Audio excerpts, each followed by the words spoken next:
by 247, riveting as much rugby league information as possible. Right now, the 1934 wooden spoon, and if I was the university team, I'd be crying too. This university in 1934, getting the first of 4 consecutive wooden spoons, pathetic, less than pathetic. We've said already how they'd already gotten 6 wooden spoons, 1921, 1923, 1927, 1929, 1930 and 1931. And then we said that in 1932 and 1933 they went a bit better and avoided the wooden spoon those 2 years and had some pretty impressive wins in 1933, matter of fact. Not only in 1934 did they slide back down and get the spoon, it wasn't the same usual putrid filth that they dished up the first 6 times they got the wooden spoon. This was filth of a whole nother level. This was filth from a whole nother universe. To really show just how much they struggled.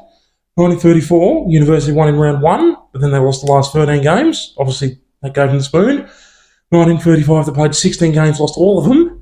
1936, they played 14 games, losing the first 13, before finally winning the last game, not that it mattered. But that right there was 42 consecutive losses. Then in 1937, their final year, they played just 8 games and lost all of them.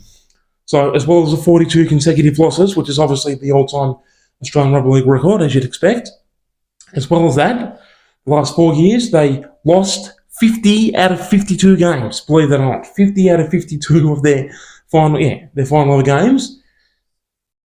They lost, and a lot of them by huge margins. So in 1934, the only game they won round 1, they beat Norths 4-3. And Tom McKinney, who I've mentioned a few times now, he was one of their, well, not that they had many decent players, but he was one of their not too bad players. He got the 2 goals in round 1 against Norths, and the Norths player Doug Dietz got the only try of that game, which wasn't converted. And as I always say, tries were 3 points at the time, so that's why the score was University 4, Norths 3, 1944 round 1. And like I just said, they lost the remaining 13 games. Their attack, they managed, from the 14 games, they managed just 113 points. That's all. So I think that's only about around 8 points a game, I think. It's not even 2 converted tries a game. They managed just 113 points, and they conceded a gigantic 364 points in defence. So the for and against, minus 241 from 14 games. Absolute filth. Worse than anything I could imagine. I do remember 1982, Canberra's first year, they got the wooden spoon and they conceded tons of points. I think 800 and something points. Western Suburbs in 1998 and 1999 also conceded around that much. So it makes me think that back in 1934 there was only 14 games and tries were only 3 points. It makes me think that if there was a full 24, 25 or 26 games in the season and the tries were 4 points back then, it makes me think that University definitely would have conceded over 1,000 points in these last 4 years. So lucky for them, there was only 14 games in the comp back then and tries were only 3 points. That was the only saving grace for them.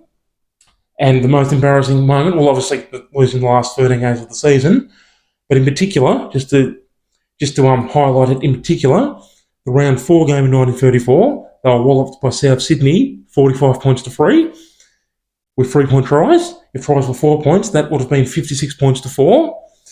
In round 6, they had Tom McKinney do something. In round 6, they were flogged by Eastern Suburbs, 40 points to 11, but at least Tom McKinney got all 11 points, 1 try and 4 goals. But with 4-point tries, that would have been 48 points to 12 flogging.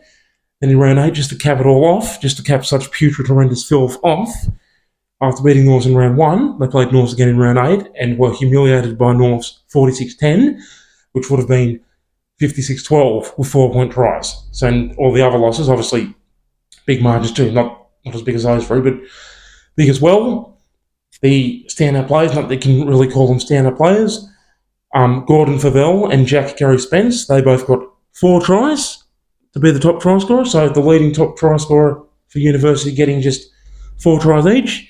And the top point scorer, Tom McKinney, he got just 35 points. So their top try scorers only got 4 tries, and their top point scorer only got 35 points. Tom McKinney, the 1 try against East in round 6, and also 16 goals altogether for 35 points. So there you go. And like I said, it gets worse and worse. 1935 tomorrow, we're going to do, and they've lost every single game in 1935. And these final 13 losses in the season. Final 13 losses in 1934. The beginning of the never before, I think never again, 42 consecutive losses. I don't think any team's ever going to do that. The only team that even approached halfway anytime recently, remembering Newcastle Knights in 2016, they drew in round 3 against Raiders 24-all, Golden Point draw, and in round 6, 2016, they beat West Tigers 18-16. They then lost the last 18 consecutive games, and they also lost round 1 in 2017 against Warriors 28-20, before 2017 round 2 beating Titans 34-26. So Knights had 19 consecutive losses, so they're nearly half as many, but yeah, that's the only team, like in all the decades since, 70, 80, 90 years since, there's been one team that's only even approached half of University's 42 consecutive losses. So there you go. And obviously, they're going to get it the next 3 days, 1935, 36, 37. But like I keep saying, just hang in there. And from 1938 onwards, they're not in the competition anymore. And there's a different team getting the spoon. And the team that does have to get the spoon every year, nowhere near as embarrassing as University's 10 wooden spoons altogether. Thank you for watching right to the very end. Dale 47.